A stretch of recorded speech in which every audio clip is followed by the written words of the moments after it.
இந்த பகுதிகளில் கூட ஒரு நேர்காணல் நடத்துங்க, மக்களிடம் ஒரு கருத்து கேட்பை முன்னெடுங்க. அதாவது ஸ்டாலின் அவர்கள் முதலமைச்சர் ஆகணுமா, திரு விஜய் அவர்கள் முதலமைச்சர் ஆகணுமான்றலாம் கேள்வி கேட்க வேணாம். தமிழ்நாட்டில் அடுத்து யார் ஆட்சிக்கு வந்தா சரியாக இருக்கும், அடுத்து யார் முதலமைச்சராக வர வேண்டும் என்று ஒரு கேள்வியை கேளுங்க. எங்க தலைவர் பேரை கூட நீங்க மென்ஷன் பண்ண வேணாம். மக்களே சொல்லுவாங்க, திமுக வேண்டாம், அதிமுக வேண்டாம், புதுசா வந்திருக்கின்ற தாவேக்கா ஆட்சிக்கு வரணும், நாங்க விரும்புறோம். சீமானையா தான். என்ன காரணம்? சீமானையா வந்து மக்களுக்கு போராடிட்டு இருக்காரு. 30 செகண்ட் அவர் தான் பொழுதுக்கு அவர் தான் போராடிட்டு இருக்காரு. அப்ப போராடும் போது அவர் மக்களுக்காக கஷ்டப்படுறாரு. நான் ஓட்ட இந்த வருஷம் அவர் தான் போட்டேன். உழைக்கிறவனை நினைச்சு பாக்குறது சீமான் ஒரே ஆளு தான். உழைக்கிற பக்கத்தை நினைச்சு பாக்குறது சீமான் ஒரு ஆளு தான், பாக்கி யாருமே கிடையாது. சீமான் தான். என்ன காரணம்? அவரோட கொள்கையும் கோட்பாடும் தான். எல்லாரும் இந்தியா எப்படி சீக்கிரம் தின்னு அழிக்கலான்னு பாக்குறாங்க. அவர் எப்படி தமிழ்நாட்டை முன்னு கொண்டு போகணும் அப்படின்னு நினைச்சிட்டு இருக்காரு. அதனாலதான் மக்கள் என்ன நினைக்கிறாங்க? சீமான் தான் வரணும் அப்படின்னு நினைச்சிட்டு இருக்காங்க. சீமான் பேச்சும் சீமானோட கொள்கையும் கோட்பாடும் தான் எல்லாருக்கும் பிடிச்சிருக்கு. அவரோட கல்வி முறை, மது ஒழிக்கிறது எல்லாமே பிடிச்சிருக்கு. இப்ப கள்ளச்சாரம் குடிச்சு எல்லாரும் இறந்து போனாங்க. ஆனா இப்ப சீமான் ஆட்சி வச்சு அதுவே திரும்பி மக்கள் கல்லு தான் குடிக்கணும் அப்படின்னு இயற்கை முறையில போனா இது நடந்திருக்குமா? அதனாலதான் சீமான் அண்ணனுக்கு தான் எங்களோட வாக்கு இருக்கும்.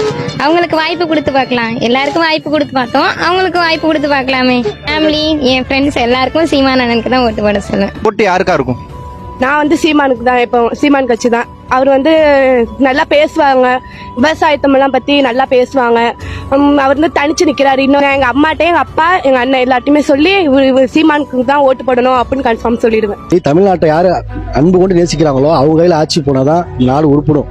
அண்ணன் சீமான் இப்ப பலமுறை சுயேட்சையா இருக்காரு. ₹1 கூட காசு கொடுக்காம எல்லாருக்கும் தனிப்பட்ட முறையிலான அரசியல் பண்ணிட்டு இருக்காரு. அப்படிங்கும்போது அவர் கையில அதிகாரம் போனா கண்டிப்பா அதுக்கான தீர்வு பிறக்கும் நான் எல்லாரும் நினைக்கிறோம். 100% வாய்ப்பு இருக்கு. அதாவது தூய உள்ளத்தோடு நேசிக்க ரியாலிட்டியா நிக்கிறது அண்ணன் மட்டும்தான். அதனால கண்டிப்பா வெல்றதுக்கு வாய்ப்பு இருக்கு. நாம் தமிழர் கட்சியினுடைய தலைவர் திரு சீமான் அவர்கள் தான். என்ன காரணம்? காரணம் என்னன்னு கேட்டீங்கன்னா, இந்த 14 ஆண்டுகள்ல அவர் பேசாத விஷயமே கிடையாது. இந்த மண்ணுல நடக்கிற பிரச்சனைகள் அனைத்துக்கும் அவர் தான் பேசுறாரு. 2வது, ஆளுமை மிக்க சிறந்த பேச்சாளராகவும் ஒரு சிறந்த வழிகாட்டியாகவும் அண்ணன் சீமான் தான் இருக்கிறாரு. நல்ல தலைவராக தேர்ந்தெடுக்கும் போது சீமான் அண்ணன் எனக்கு நல்ல தலைவரா, நல்ல கொள்கை உள்ள ஒரு தலைவனா தெரிந்தாரு. முற்றிலுமா பெண்களுக்கான ஒரு நல்ல நலத்திட்டங்களை அண்ணன் சொல்றாரு.